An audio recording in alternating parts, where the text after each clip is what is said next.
In this guide, I'm going to show you guys how to fix we can't activate Windows on this device error. Let's get started. So you'll need to search for command prompt. After it appears, click on the option run as administrator.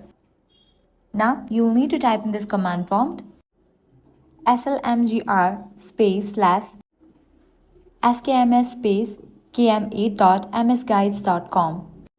Then press enter. Windows script host dialog box should appear confirming the command has been executed.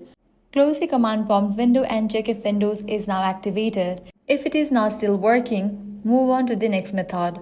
Open command prompt, click on the option run as administrator.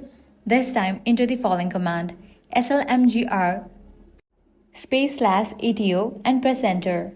If successful, you should see a message saying product activated successfully. This confirms the activation issue has been resolved.